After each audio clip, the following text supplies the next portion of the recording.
How fast can you beat Elden Ring randomized for $1,000? Let's find out. Mitriz is an extremely talented speedrunner, and this was his final run before the deadline. He got his start playing Sekiro, but has recently made a name for himself in Elden Ring as well, having been featured in several speedrunning events like Games Done Quick. Because this was a randomized speedrun, the hardest part of attempting this challenge was actually planning it, and most of the items required to beat the DLC are all hidden behind some terrifying foes. You'll never guess which boss was waiting for them at the end. When his run starts, he picks the Vagabond's randomized class and makes his way toward Kale, where he buys some rock grease, a stone sword key, and my favorite weapon ever, the Great Stars. Killing this bird has a chance to drop a golden horn tender, which will come in handy later on as it increases all runes gathered from kills by 40%. A few moments later, Mitch gets Torrent from Melina and then returns to the first step where he enters the Dragonburnt Ruins and teleports to Caelid. Seeking is a random chat in my Discord. He's been in there for a while, and as far as I know, this is his first ever attempt at speedrunning. Rather than starting off as a vagabond, he chooses the randomized hero class, which means that he'll get to use this really cool finger. Upon reaching Limgrave, he's going to use that finger to kill Vare and then sell the golden rune he drops to buy the same things Mitch did. Instead of returning to the first step though, Seeking heads directly to Stormveil Castle, and what should normally be a relatively safe journey is made dangerous by the randomized enemies along the way. After carefully avoiding them all, Seeking enters this hidden passage, and that'll reward him with a medallion half, the first item required to beat the DLC. When Mitriz makes it to Celia Crystal Tunnel, the first thing he does is pick up a Smithing Stone 6, and that'll allow him to upgrade his Great Stars later on. Further in the cave, he also finds a longbow, and then he's going to pick up a blood grease where this golden seed would usually be.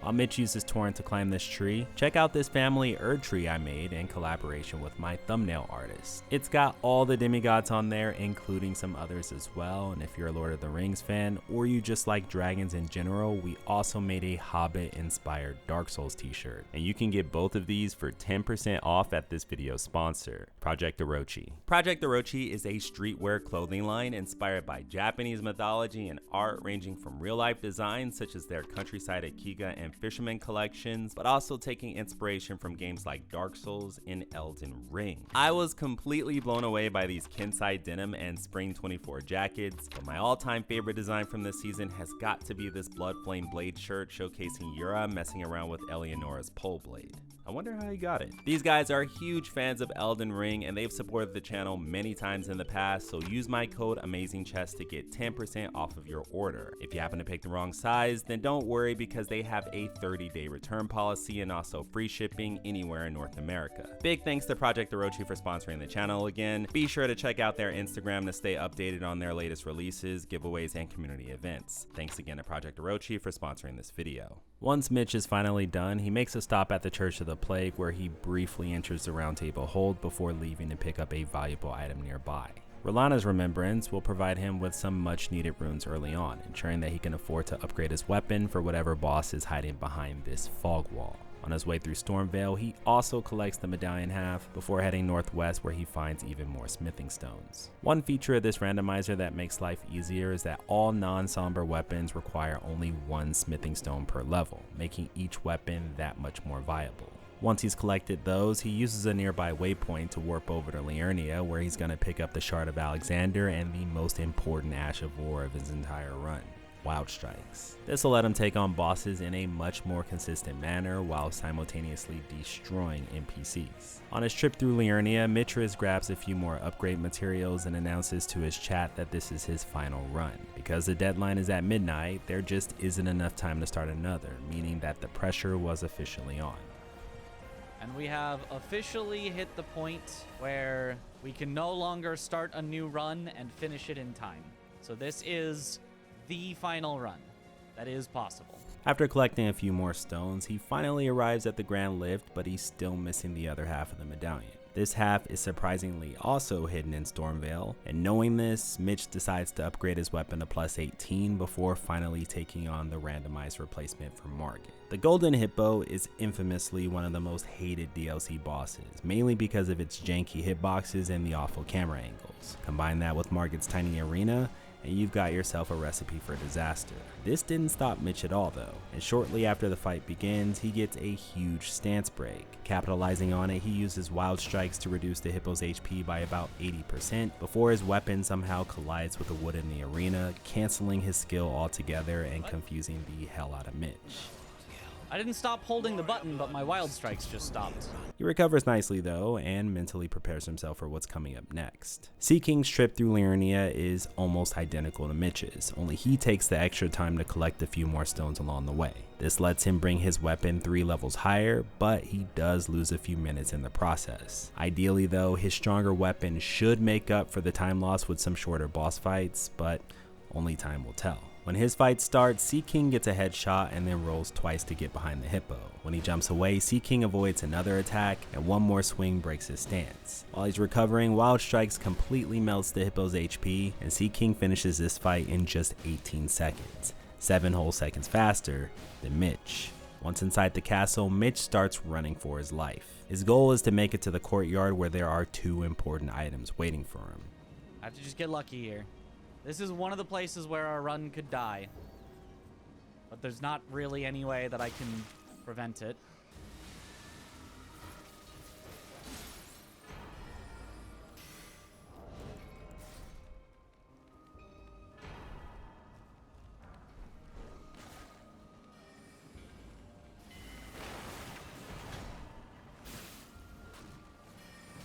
Okay, good. Prevented the worst attack, so we're fine. Mitch secures his Smithing Stone 7 and both Remembrances.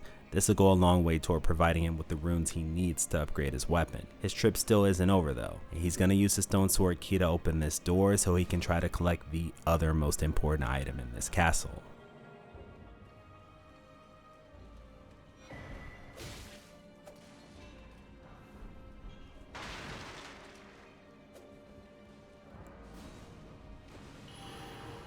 He makes it out alive. On Sea King's trip through Stormveil, he's gonna dump some points into Vigor, kill Ghoststock for his bell, and embark on a death march through the front gate. Unlike Mitch though, he's gonna make this trip safer by skipping a few key items, namely Reichardt's Remembrance, as he's deemed it far too risky to go for. After picking up the other Remembrance, Sea King manages to grab the medallion half too, but he doesn't make it out alive and suffers a small time loss as a result. Eventually, both runners make it back to the Grand Lift, and in Altus Plateau, they're going to pick up the Rotten Wing Sword insignia, which will give them up to a 13% damage boost thanks to the successive attacks from Wild Strikes. From there, each runner does something we hardly ever see done in these runs, and they're going to enter the Sage's Cave to grab a regular Smithing Stone 8. While he's here, Mitris takes advantage of a pretty difficult shortcut, shaving off a few seconds from his time before challenging the new boss of this area, Jory. While Jory is a DLC boss, this randomizer scales him down to the boss he's replacing, and that's Necromancer Garrus. The difficulty of this boss fight will vary depending on the pattern you get for Jory, but if you ignore his attacks and spam Wild Strikes, then the heals you get from Great Star should keep you alive until you finish him off. As luck would have it, Jory is holding one of the 2 great runes necessary to challenge Radahn, and after this fight, Mitch returns to the Round Table Hold to sell a Remembrance and upgrade his weapon to plus 24. He stops by the Twin Maiden and buys some armor in addition to an item you probably weren't expecting, and you'll see how he plans on using that later on. Back in Altus Plateau, both runners scale Mount Gelmir with plus 24 weapons in hand, as the marginal increase from plus 25 just isn't worth the extra investment. Climbing this mountain is a time-consuming task, but it's necessary because the random boss at the summit is holding each runner's ticket to the DLC. This boss is pretty easy. Okay, alright. 3 strong hits should be enough to get a stance break, and before the avatar splits into 2, Wild Strikes will finish him off. With his newfound medal in hand, Mitris heads straight for Mohg's palace, and you'll never guess who the bloodthirsty omen has been replaced by. Phase 1 Rennala. This fight is a very lucky break for our speedrunners. While it's highly unlikely that they'll die to one of Rennala's students, there are a few glitches that can occur and make this one much harder than it needs to be. One of those glitches is a sound glitch, which is very problematic for Rennala since it becomes harder to locate the singing children and break her spell. Unfortunately, this exact situation happens to Mitris, and in his confusion, things take a turn for the worse. Oh god, I almost got trapped there. Oh, I need to heal a little.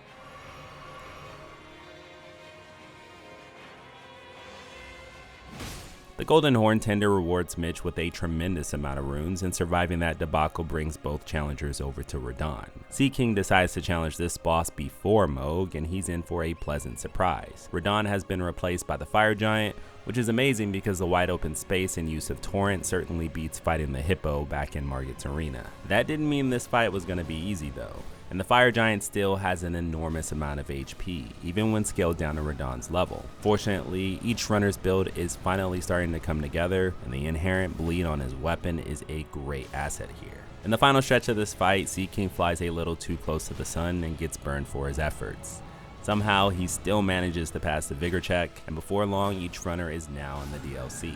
With the Fire Giant down, this is where things start to heat up. In order to beat the DLC, Mitch and Sea King need to find Mesmer's Kindling, and it is nowhere near where it's supposed to be. In fact, in this randomizer seed is actually hidden in the Bellerot Swamp, locked behind a gate that can only be opened with the key held by whatever boss has replaced the Godskin duo. For now though, each runner needs to get as strong as possible, as fast as possible, and that is a lot easier said than done. There are 3 key obstacles standing in the way of their progress, and each one could spell the end of their runs. The first obstacle is a skip, a clever use of terrain that saves a lot of time by jumping down this cliff like a mountain goat. This is obviously risky because if you do it the wrong way, then you'll certainly fall to your death. The second obstacle is the Bonnie Jail, which holds the rolled medallion, an item necessary for reaching the mountaintop of the giants after each runner has made it past the third obstacle, the Crystallian Duo, who just so happens to be guarding another very important item. After collecting a few resources from Bellerot Swamp, Mitch Riz arrives at the infamous cliff and begins his descent. It's very easy to slip off here, and the first spot you land on doesn't always count as stable ground, so Mitch jumps twice to ensure that the game registers his landing and he doesn't die to fall damage. Sea King's descent is going just as smoothly, and by the time he reaches the ground, he's trailing behind Mitch Riz by only 10 seconds. For a rookie, he's definitely holding his own, but it's still anybody's race. Up ahead, we finally get to see why Mitch bought Morgott's Shackle, and using it here destroys the Spirit Spring from afar, saving him precious time as Sea King wastes time trying to swing at it. It's clear that Mitch Riz still has the edge here, and it's optimizations like these that separate the rookies from the vets. After going around Castle Ensis and skipping the Rolana fight, Mitch Riz enters Morth Ruins at the 42-minute mark, and picks up the Strength Knot Crystal tier before showing off yet another shortcut. Rather than going the intended route, which takes you underground, Mitch climbs down another mountain, saving a lot of time in the process. Sea King takes the intended route, and, following his lengthy ladder climb, arrives in Bonnie Jail about a minute later. Thanks to the randomizer, this place is now full of intimidating enemies who will all make short work of you if you aren't careful. Rolled just in case.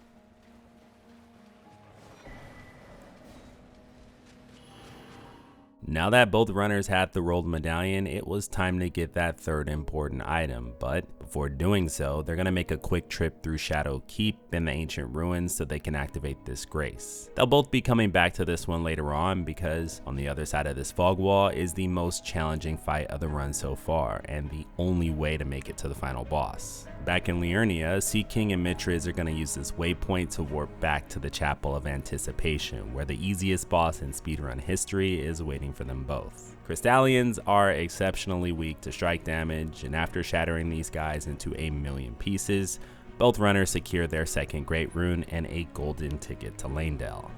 Around the 57-minute mark, Mitch and Sea King make it to the entrance of the capital city. Sea King is trailing Mitch by a little under 30 seconds, but the new gatekeeper goes down easily, and just before you know it, it's time for another skip. Those of you who remember Lanedale's skip may also recall that it was patched, but there's a new way to do it, and it's much more precise than before. Sea King goes for it all, and isn't successful. His second attempt isn't much better, and after respawning, he decides to cut his losses and skip the skip altogether. Mitch Riz, on the other hand, takes his time and lines up the skip perfectly with the help of his bow. Once he's confident, he goes for a back step and lands exactly where he wants to be. Although he's gained a sizable lead, there's now an unexpected challenger who's entered the race, Mitch's stomach. Oh, my stomach is kind of upset, which normally you'd be allowed to quit out and take a break. I am allowed to do that. The problem is if I do quit out and take a break, I'll be too late on the submission. But like, My stomach is not happy right now, so we gotta go fast. After finding a talisman pouch, each runner challenges the randomized replacement for gold free, Loretta. Sea King wastes no time going in for a jump attack followed by wild strikes. Loretta jumps back and snipes him with some magic, but Sea King shakes it off and lands a crucial stagger. While Loretta's casting her final spell, Sea King beats her in just 26 seconds, 10 whole seconds faster than Mitch, who encounters a little bit of trouble after Loretta jumps later than expected. Oh, she jumped so late. With Loretta dead, the next obstacle is the randomized replacement for Morgott, and it's none other than promised consort Radon. Encountering this fight so early would normally be a huge problem for most people, but this is actually Mitch's most practiced fight, and it clearly shows. In addition to rolling, he opens with a series of parries, and each one is perfectly timed. About halfway through, we finally get some dialogue from Radon, but it probably isn't what you were expecting. For Sea King, this fight was a lot more dangerous. Without the confidence to parry, he's limited to mostly rolls, and after mistiming one, he's punished for it greatly.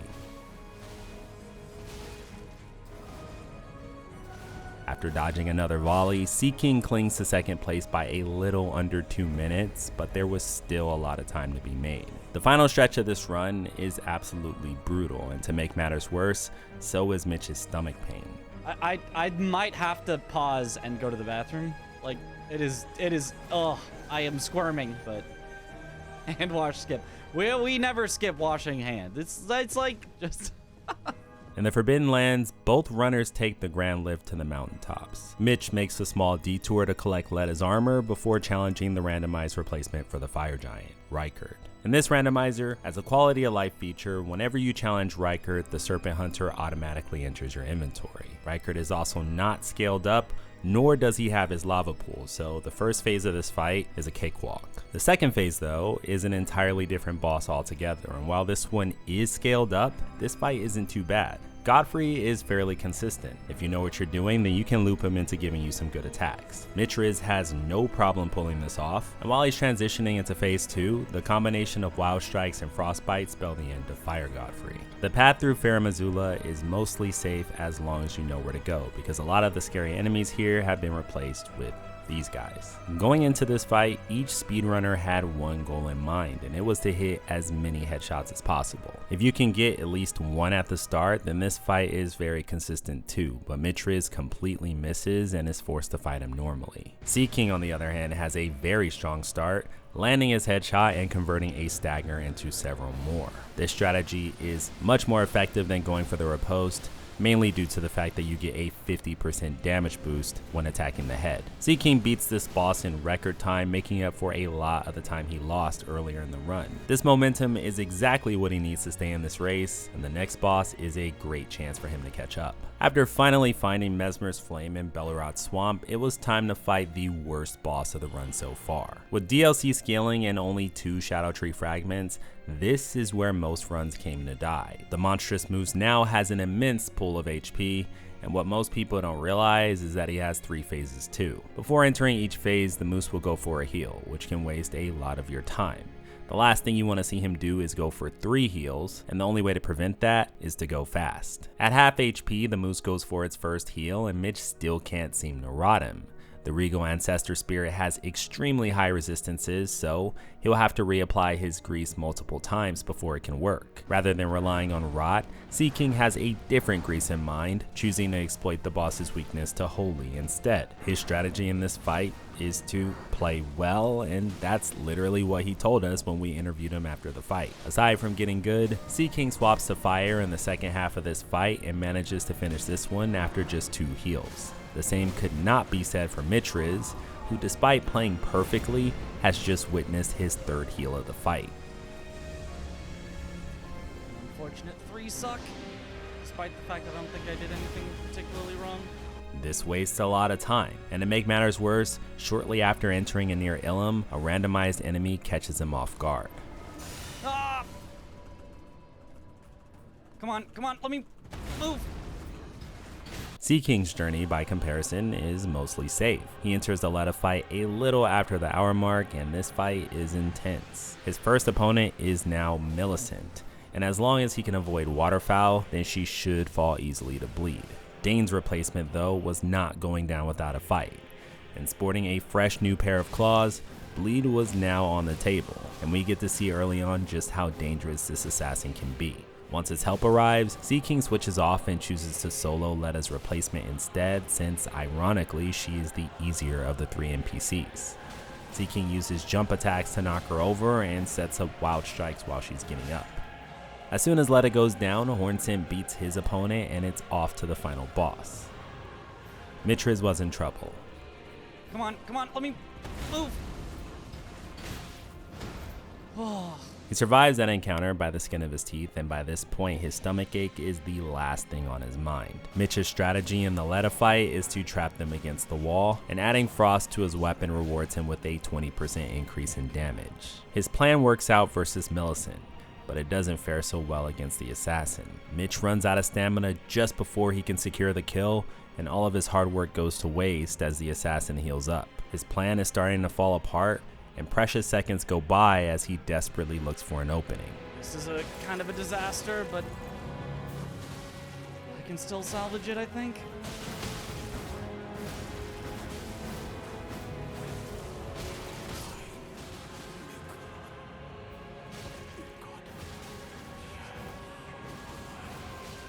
Oh, thank goodness, Natan!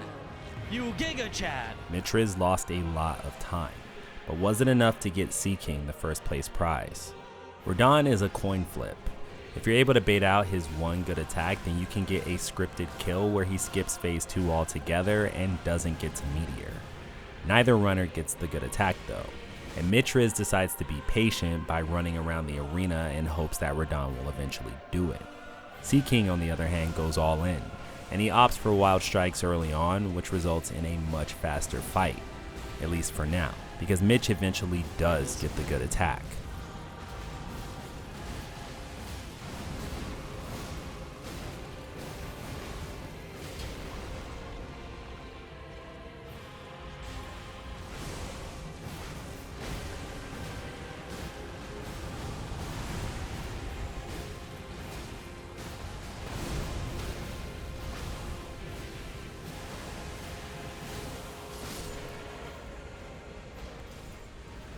In the final moments of this run, Mitch and Sea King give it all they've got, but only one person can take first place.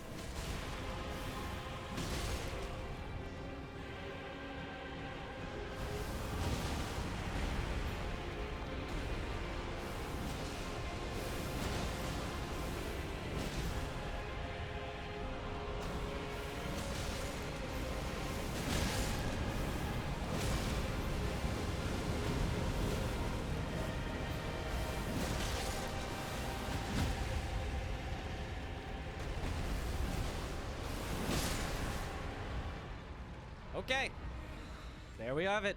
There we have it. 131-24. Let's go. If this is somehow not top 3, we're uninstalling Elden Ring forever. Thanks for watching. If you enjoyed this video and you want to support the channel, then don't forget to pick up a t-shirt over at Project Orochi, or if that's too much to ask, then just subscribe because we're almost at 200K. Either way, I'm gonna go to the bathroom because I still gotta do that.